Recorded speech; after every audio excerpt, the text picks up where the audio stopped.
تمہیں پتہ ہے مجھے خدا کی سب سے زیادہ کون سی بات حوصلہ دیتی ہے؟ کہ اللہ کے لیے کچھ بھی ناممکن نہیں ہے۔ اللہ کبھی اپنے بندوں کو تنہا نہیں چھوڑتا۔ وہ رب جب مدد کرتا ہے نا تو بندہ حیران رہ جاتا ہے۔ اللہ سے اچھی امید رکھو، وہ آپ کی پریشانیوں کو سکون میں بدل دے گا، کیونکہ وہ یہ کر سکتا ہے، وہ یہ اختیار رکھتا ہے۔ ہمیشہ دعا کیا کرو، کبھی بھی مایوس نہ ہوا کرو، کیونکہ جو کام آپ کو ناممکن لگتے ہیں آپ کی دعائیں ان کو ممکن کرنے کی طاقت رکھتی ہیں۔ اور یقین کرو جب اللہ سے تمہارا رشتہ مضبوط اور گہرا ہو جاتا ہے نا تو وہ تمہیں بھٹکنے نہیں دیتا۔ گناہ کے در پر کھڑے ہونے کے باوجود وہ تمہیں واپس کھینچ لائے گا۔ وہ تمہاری الفت کا جواب ضرور دے گا، اور وہ نمازوں میں سکون کی صورت میں، گناہوں سے اجتناب کی صورت میں، اور تمہاری پکار سن کر قبول کرے گا۔ وہ رب بہت مہربان ہے، تم اس پر یقین کر کے تو دیکھو۔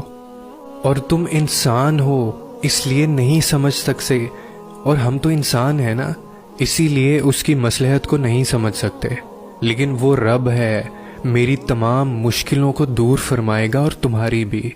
ہر انسان کو وہی ملتا ہے جو اس کے نصیب میں لکھا ہوتا ہے، لیکن جو لوگ اللہ تعالیٰ سے دعائیں مانگتے ہیں، اللہ پاک ان کو وہ نعمتیں اور وہ خوشیاں بھی عطا کرتا ہے جو نصیب میں نہ بھی لکھی ہوں۔ بے شک اللہ تعالیٰ ہر چیز پر قادر ہے۔ دعائیں نصیب سے نہیں بلکہ نصیب دعاؤں سے ملتا ہے، اور کائنات کے سارے معجزے دعاؤں سے ہی تو ہوتے ہیں۔ لیکن مسئلہ یہ ہے کہ ہم لوگ دیکھ ہی نہیں پاتے۔ کیا آپ نے کبھی طلوع آفتاب کی خوبصورتی دیکھی ہے؟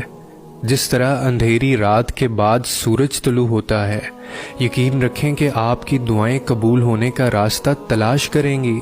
زندگی کے سفر میں صبر ہی وہ دھاگا ہے جو خوابوں کو حقیقت بناتا ہے۔ اللہ کی تدبیر پر بھروسہ رکھیں، کیونکہ اللہ کی رحمت ہماری سمجھ سے باہر ہے۔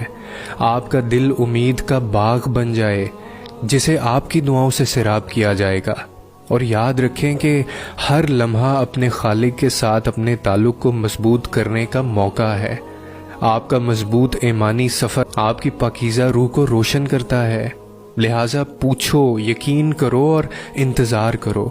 اللہ کا جواب ہمیشہ انتظار کے قابل ہے، اور جواب ہمیشہ خوبصورت ہی ہوگا۔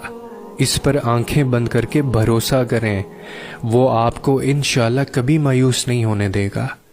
اسی طرح کیا آپ نے کبھی بارش کے بعد باغ کو پھلتے پھولتے دیکھا ہے؟ اگر کچھ دعائیں قبول نہ ہوں تو بھی اللہ کی حکمت پر